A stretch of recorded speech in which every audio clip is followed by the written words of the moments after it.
Oh, hello there. I've recently ranked the first bosses in the series. I thought I might as well rank the final bosses. I'm ranking them by difficulty once again. And starting off at the number 10 spot, we have True King Galan. He's found below the Nexus. And can I just start off saying, this is a horrible boss. He's a literal abomination, like literally. During his seek for power, he found the Nexus and became whatever this is. He just keeps talking and talking. He talks more than he attacks. I understand he's there for the lore and everything, but it's just sad to see such a fall from grace, going from a powerful king and even having the best Demon Souls fight to a sad blob. Even the Phalanx blobs are a bigger threat. And moving on to the number 9 spot, we have Nashandra found in the Throne of One. And you thought Dark Souls 2 couldn't get any worse. She places a few orbs of death around her which inflict curse and deals damage to you. You can't go up to it and whack away at it, or even better, use like a magic or a projectile, but I found just tanking it is better. It's not better, it is stupider, because curse like decreases your whole HP. But come on, you'll be fine, don't worry, just keep hitting. Her moves does not get easier to dodge than this, even for DS2 standards. It just consists of some sweep attacks with her scythe and some beams from her hands, and that's it. I'm worried there's another fight after her with Aldrich, which I haven't fought, and I'll not be including in this list. And if you lost your goddamn mind if you think I'm gonna replay Dark Souls 2 just for a horrible boss at the end and have to go through the Ancient Dragon one more time, you've lost it.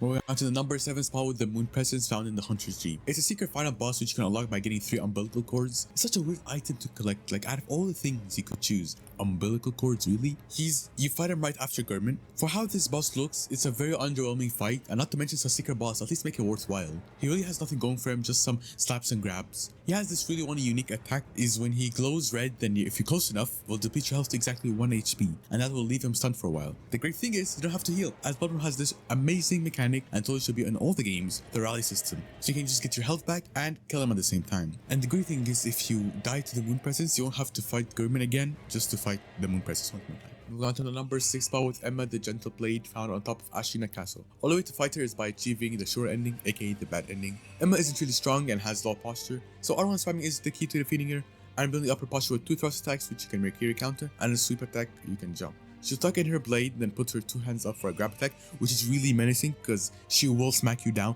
into the ground and deal a lot of damage. And there's a follow attack where if you don't get up fast enough, she will sweep attack you. The most difficult part of the fight is the fact that you betray her. Not only did she help you, she even upgrades your flask. And you stab her in the back and in the neck too? Like, come on. Moving on to the number 5 spot with Gwyn, Lord of Cinder, the one who started it all. Not only is one of the most iconic fights, but in my opinion, he has the best soundtrack of anybody. Honestly, the only reason he's this high because of 2 things. He gets staggered like every 2 hits, and most importantly, he can get parried, and it's actually easier than you think to parry him. I didn't want to parry him here because I actually never fought him without parrying, and I want to learn his moveset, which one thing I'll tell you, he's extremely aggressive. Like every time I try to kill, he just lunges at me. Hide behind the rocks and heal? Nope, he'll just hit you right through it. He even tried to grab you using his arm. And that's the main difficulty, is that he gives you no breathing space, and he keeps attacking you constantly and constantly. But there's just something so off about this fight. I don't know if it's just me or not. It may be because he has no cutscene, but it just feels like anticlimactic. Maybe it's done on purpose, but I just wish for a better send-off.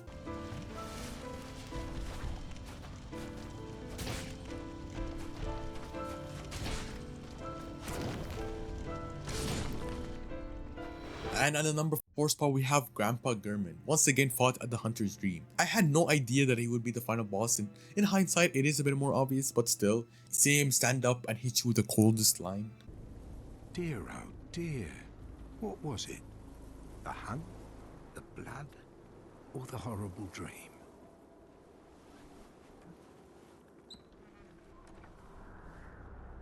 Oh, it doesn't matter.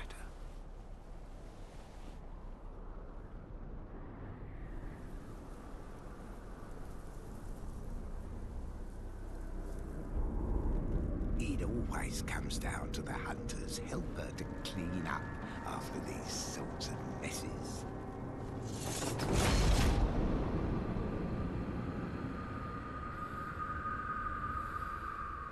Tonight, Gammon joins the hunt. It was just amazing.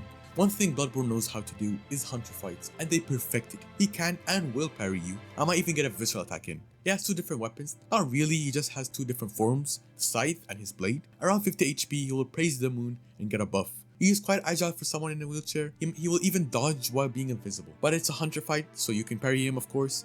And it's much easier than parrying a beast per se. It's one of the most enjoyable fights, and the arena you fight him in just mwah.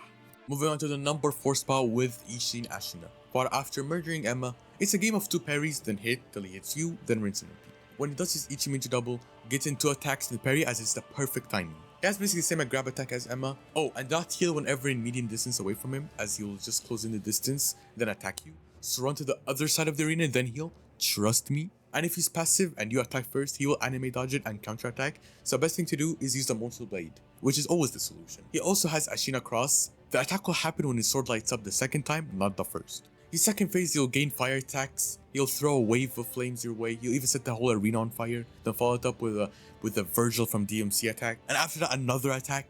Although he may not be as hard as Ishin, the Sword Saint, I still believe he is pretty difficult.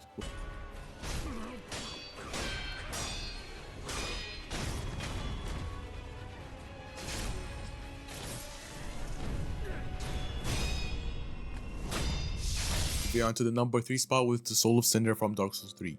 Upon joining the arena, you'll see yourself as the chosen undead standing on a bonfire. Yes, you from Dark Souls 1. Which will explain why he would use builds like we would use typically. At first, he'll use a straight cold sword, then when he gets bored or he feels like he'll switch it up with a dex build, using a curved sword with ninja flips and even pyromancy. Then he will move on into an intelligence build. He wields a catalyst and casts a spell, of course, which to no one's surprise includes crystal soul spears. He can heal himself while casting a spell, or a specific spell, and will also cast the Wrath of Gods, which is basically just one big AoE attack.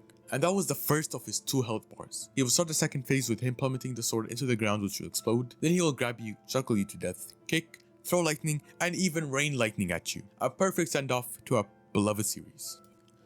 And then moving on to the number 2 spot with Radagon and Elden Beast. I would rank them both separately as they're 2 completely different bosses, but I think they are the same difficulty, especially now after the new patch where you can write Torrent. So I'll start off with Radagon. His weapon is a hammer that deals holy damage. Main attacks to look out for is when he levitates and hits the ground 3 times, with the final one being a bit delayed. You can try to get some attacks in, but I don't know if it's really worth it. His hand will glow golden, and this is where he'll grab you and basically insta-kill you. He has this one attack around 50% of his health is gone, is that he throws lightning, which then explodes, and I can't for the life of me dodge it perfectly. And he keeps teleporting and teleporting every single time I get hit by its explosion. Other than that, he doesn't have much health, and he gets staggered pretty easily.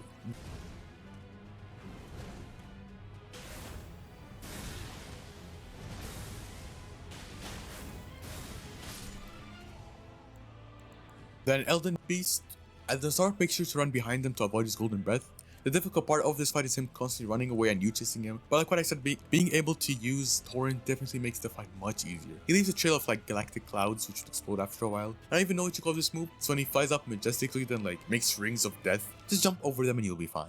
Now, these 2 spammy as hell moves were horrible at launch. Elden Stars, where the beast creates a golden ball which will continually chase you while throwing homing projectiles at you, then it explodes. And it goes on for a while too. It's not like it's 5 seconds, at least it feels like a while. The other one is when he rains holy projectiles. Honestly, I have no effective method to avoid this, just spam roll and you'll survive. Although he may not be the best final boss, we can all agree it is a majestic fight.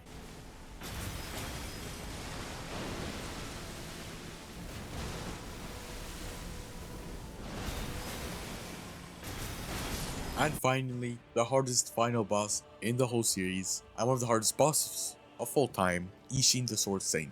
It's a 4-phase fight, and it begins with you fighting Gunishro once again, but with 1 health bar, and I'm not gonna go into much detail because just R1 spam and deflect when necessary, but it's crucial to not take any damage during this fight. After beating him, he will cut himself open so his grandfather's prime can pop out of him. He has 3 different faces, the first one being the same as Ishin Ashina, like the same Ashina Cross and Ichimonji double, same stuff. Second phase is the hardest one, as instead of using a sword, he uses the longest spear ever, and you think that's good, just Mikiri counter and you'll be fine. No, he barely does any attacks where you can Mikiri counter, and he has insane range. Then he pulls out a Glock 9 and shoots bullets at you. He will charge up, do a huge whirlwind swing.